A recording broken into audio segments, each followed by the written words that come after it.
Let's understand the package Monodent of the Sea and rate it for different styles of play. Open the package Monodent of the Sea to get the Monodent of the Sea, a one-handed spear that does between 20 and 40 damage and adds 25 hot damage, 5% to all attributes, muscle, mysticality, and moxie, and 1 stat per fight when equipped. The Monodent's enchantments improve as you fight monsters in the Construct phylum, such as the Nightstands in Spooky Raven Manor's Haunted Bedroom, or the Bullet Bill in 8-Bit Land. The Mr. Store Monster Manual shows the monster phylum during combat in the upper right corner if you studied the monster before. ColeWiki has a lookup list for monsters in the Construct phylum. The Monodent must be equipped to make progress improving enchantments. Once you've fought 100 Construct monsters with the Monodent equipped, it becomes the Decadent that adds 250 hot damage, 50% to all attributes, and 10 stats per fight. Those who own the Mr. Store Item of the Year Cyber Realm can spend 10 free combats each day, hoping to fight constructs like the Firewall or Null Container, while those who wish to fight the final boss in Dincy Landfill can equip the Monodent and Uncle Gators to power it up to the Decadent while getting the zone's keycard.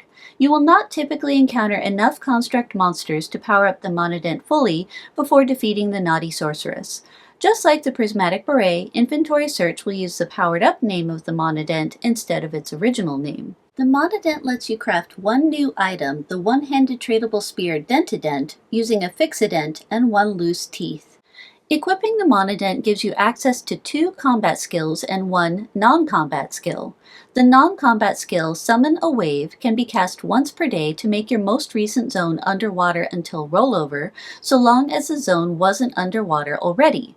Combats in the flooded zone cost 2 adventures unless you have the Monodent equipped. It gives 1 adventure of Fishy in the flooded zone, or otherwise have the Fishy effect active. Your head stays above water, so you do not need to have a way to breathe underwater for yourself or your familiar.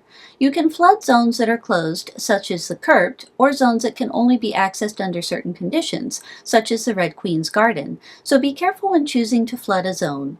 There's no indicator in the game as to which zone you've flooded, not even to warn you that adventuring in the zone will cost 2 adventures without the effect Fishy instead of 1 adventure.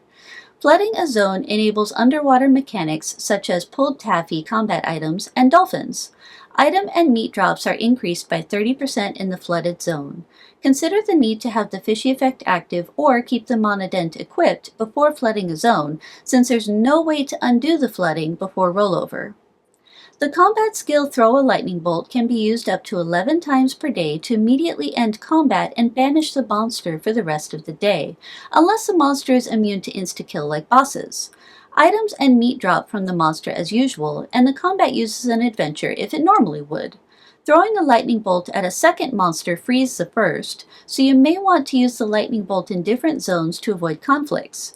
It's easier to complete all kinds of council quests when you can banish unwanted monsters, and being able to banish a monster for the whole day can be useful after defeating the Naughty Sorceress for item or meat farmers. The combat skill Talk to Some Fish can be used on monsters that can be insta-killed and aren't already in the fish phylum to switch out your opponent to the monster called Some Fish. This is similar to the mechanic from the combat skill Cleash in that the new monster fully replaces your original opponent. Watch my video on the Strange Leaflet quest for details on obtaining the skill Cleash. Some Fish is a monster that scales with your character level, so defeating Some Fish grants more experience as your character level increases. Some Fish has a 10% chance to drop beefy, glistening, and slick fish meat, along with a pristine fish scale, a 20% chance to drop a rough fish scale, and a 30% chance to drop a dull fish scale. The potentially useful drops in scaling character experience both make Talk to Some Fish a great choice for using up delay in Council Quest zones. Watch my video on delay for more details. When only partially powered up to Trident, the Monodent of the Sea is best in slot for hot damage. When fully powered up to Decadent, only the Mr. Store June Cleaver has the potential to beat it for any kind of elemental damage. The fully powered up Decadent is also best in slot for percentage increase to muscle, mysticality, and moxie. Hot damage and stat increases may make the powered up Monodent useful in certain niches after defeating the Naughty Sorceress, while the base enchantments make it a reasonable choice for council quests.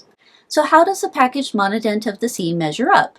While powerful in its way, the base Monodent enchantments may not help much if you've piled on the monster level or go up against a hot-aligned monster like the monstrous boiler on a council quest.